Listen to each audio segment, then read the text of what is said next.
nasab dhimana aanan isgeyn aa u qudbisanaysanayo familigeena godaad ku riday umana maleynayo si fudud inuu uga soo bixi doono. السلام عليكم. runtii xalqadan sideedaad muddan sugahay inaan arko bal sidaan big screenka ama shaashada weyn sidaan uga soo muuqanayo sideeda caadiga inay isku mid yihiin in kale. runtii in xalqadan ay soo baxdo wallaahi waxaan ka marnay dadaal badan, rafaad badan, dadaal badan aan ka marnay. ma qiyaasi kartid. sheekada waxay ka bilaabatay anigoo joogo xaafadda wiil ka mid ah directorada meesha oo haddana jecla inaan inta aad uga salaamo hadduu videogayga daawado ama uu daawan doono. facebookan ka wada hadlaynay marka directoradu ka mid ahaa markaasuu yiri hajiro waxaan ku hayaa boos. marka mar waxaa jirta sii horeysay aan ku iri markaa niyow haye meeshaan haddaa kusoo biira ka waran boos ma ka banaan yahay ama laakiin waqtigaas xaadirka waxba kama banaaneen marka ma jirin meel markaas aan galo. marka adi muddo kadib markaasuu igu yiri maxay leedahay waxaa jiro boos banaan ka waran haddaa nala shaqayso. kadib waxaan dhahaa okay waa maalinteydii waa sugaya waqtigaan oo kale bis waa isballaminay subaxii 1 saac bar meel heblaayo oo xaafad ka mid ah maxay leedahay xamarweyne qaybtan waxaan ku duubnay xamarweyne. sababta aan doorana waxay tahay maadaama ay yihiin dhismooyinkii hore qadiimigii marka si ay u muuqato maadaama siinka aan matalayeen uu yahay 2005tii. waqtigaasaan nimid adiga 2 saac waxaan joognay goobtii shaqada adiga qiyaastii adiga ku dhawaad 3 saac waxa bilaabatay shaqadii adiga. ma qiyaase waqtigaas 3 saac adiga ugu badnaan markii shaqada ay bilaabatay waxaan dhameynay 8 saac oo duhurnimo almost 5 saacadood inay taan jecla aan shaqadaas ku jirnay bis waana 5 daqiiqo inta hadda halqadan aan kaga jirno aniga iyo gabadha walaashayda iyo aabahay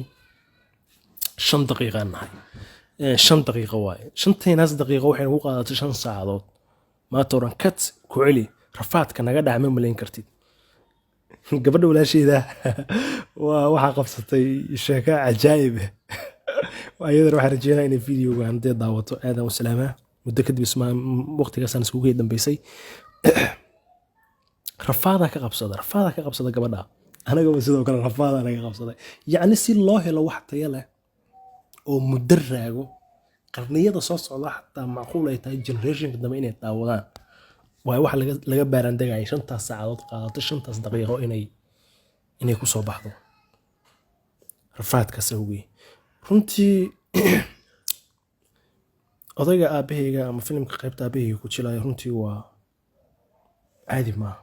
maasha allah aad u ii caawiyay laftirkayga waa very talented waa nin aad xirfadiisa u sareyso markii aad qof energy hayo talented aan ag joogtidna waa hubaal adigana waxa waaye energy-gaaga iyo talentkaaga la soo baxay moogtahay.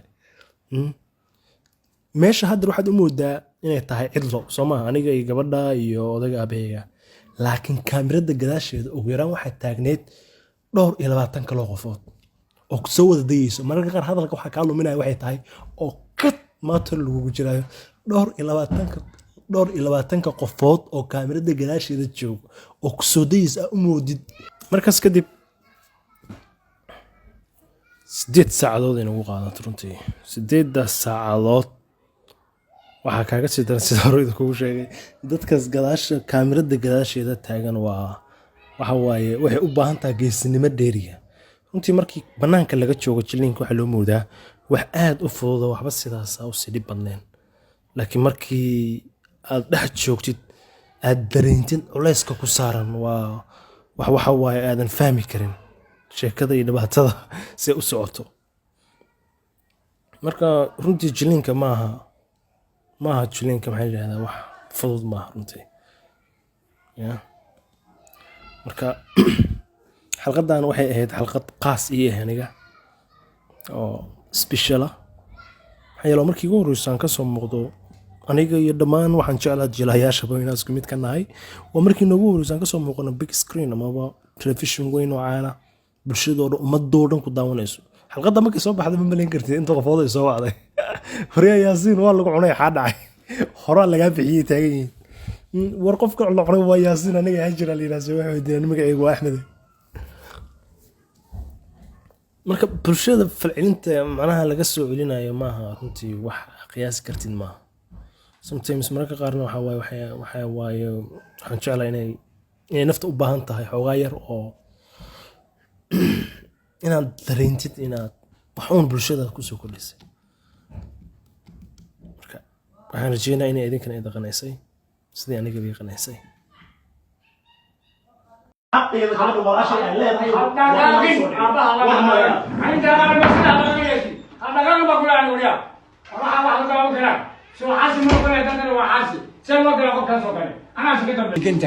mid kuu qalmana uu ku guursado soo garan maysid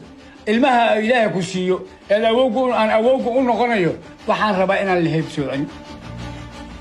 lamadan garanin aabbo dhaqan baana kala geeyey dhaqankaana kala geeyaan kaa la hadlay aniga ee qaab diineed kulama hadlin erayada aan ku leeyahay ayaana ku anfacayo inaad ku dhaqanto oodan reerkaada uga dhex bixin eheladaada uga dhex bixin walaalaha uga dhex bixin ayay ku qurux badan tahay aabbo warkaan ku leeyahay adoo ku anfacayaaye qaado aabe hadalkaan kaa dhex galo gabadhan go'aankeeda way gaartay hadda waxay u baahan tahay inaan ka tashano gabadh isma furto waa la furaa anaa walaalkeeda waddada ma mari karo waxaan leeyahay hebel walaashii hebel kala afdu maxaa lahdaa qodbi saraystay waddadaas haddaan raba inaan maro si sharafa waxaan ku qasbanahay walaasheeda inaan xaqeeda usoo dhiciyo anaa walaalkeeda 20 jira anaan inta u dhan wax kale ma jira aabo hadalka halkaas ku ekay talaabo maahana wax kale uma baahna war kale ma leeyahay aniga waxaan ku leeyahay wiili wax dhaqaaqin aabo waa inaan baxaa kaama yeelin ha dhaqaaqin yaasiin ha dhaqaaqin maya ha dhaqaaqin war ma yaa aabo war ma yaa ha dhaqaaqin warya ha dhaqaaqin